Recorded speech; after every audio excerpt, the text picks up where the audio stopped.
السلام عليكم اخواتي، كي دايرين؟ لاباس عليكم؟ احوالكم طيبه؟ كلشي مزيان؟ اليوم ان شاء الله غادي نوجد معكم واحد الحريشه صحيه جدا جدا بمكونات اللي هي بسيطه وكتقام شويه رخيصه، ماشي بحال يعني السميد الاصفر. عندنا هنا واحد 3 الكؤوس ديال البلبوله متوسطه كما شفتوا، وعندنا الخميره.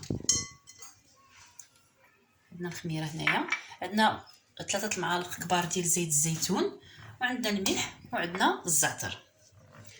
اول حاجه كيف ما شفتوا اخواتي غادي نوضع 3 الكؤوس ديال البلبوله. بطبيعه الحال غادي تنقيوها تقريبا واحد 300 غرام. غادي نوضع عليها الماء الساخن وغادي نغسلها بهذه الطريقه حتى يتحيد من هذاك الماده اللي تتكون فيها، يعني الدقيق ديالها او النشا ديالها. كما شفتوا اخواتي، من بعد ما وضعت ليها الماء الساخن كنبدا نحركها هكا شويه. غادي نصفيها الان. من بعد ما غسلتها اخواتي صفيتها هنا في هاد الصفايه. انا نغسلها غير مره واحده لانني من بعد ما غسلتها بالماء السخون ووضعتها هنا خويت عليها شويه الماء بارد حتى مشى من هذاك النشا. صافي غنديرها بالطريقه اللي هي عاديه جدا. دابا غادي نوضع ليها هنايا واحد كاس كبير كما شفتوا ديال الماء ساخن، وغادي نغطي عليها وغادي نخليها حتى تشرب تقريبا هاد الماء كله، يعني ما بين ساعه ونص حتى ساعتين، وعاد من بعد ننتقلوا للمرحله الاخرى ان شاء الله.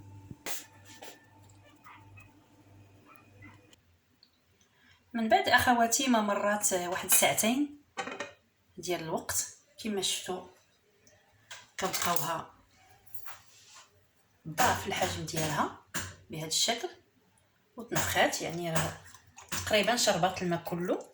انا في حاجه انه يبقى واحد شويه الماء لانني مازال غادي نضيف الخميره وغادي نضيف السميده. دابا الان غادي نضيف هنا الخميره ديالنا معلقه صغيره، وغادي نضيف زيت الزيتون. عندي هنا واحد 3 المعالق كبار، وغادي نضيف القليل من الخميره. يعني هذه فيها 8 غرام تقريبا، غنديروا واحد 4 غرام، يعني نصف الكميه غير شويه كتزيد ترطبها. الملح انا ضفتو قبيله، استسمح لانني ما صورتش هذيك اللقطه. ضفت الملحه مع الماء باش تشرب. غادي نضيف دابا غير واحد شويه نضيفو. غادي نوضع الزعتر،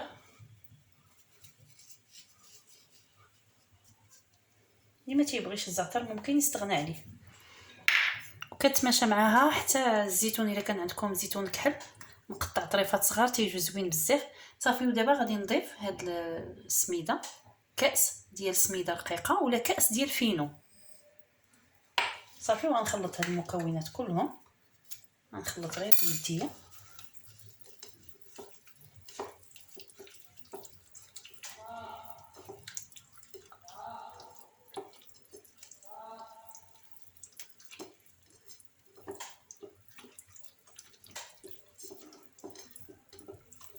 صافي. وغادي نخليها ترتاح، غنخليها ترتاح واحد شويه، ومن بعد غادي نوضعوها فوق النار. من بعد اخواتي ما خليتها ترتاح شويه، من بعد ما وضعت ليها هذيك الخميره خليتها ارتاحت واحد 5 دقائق. كما شفتوا دابا ها هي يعني تجمعات وشربات. عندي هنايا المقله وضعت ليها القليل من السميده ديال الشعير، وضعتها هنايا شويه رقيقه شويه. الان غادي نوضع هنايا الخليط ديالي. خصهاش تكون قاصحه، خصها تكون شويه هكا. شفتوا؟ غادي نوضعو الان هنايا، وغادي نوضع فوق منه القليل كذلك ديال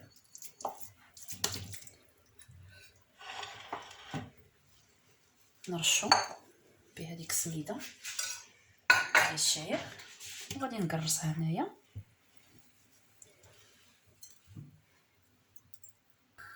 صافي اخواتي، من بعد ما قرصتها كما شفتوا في يعني في هذه المقله، رشيتها، عملت لها واحد ثقب خفيف من هنايا من الوسط لان فيها الخميره.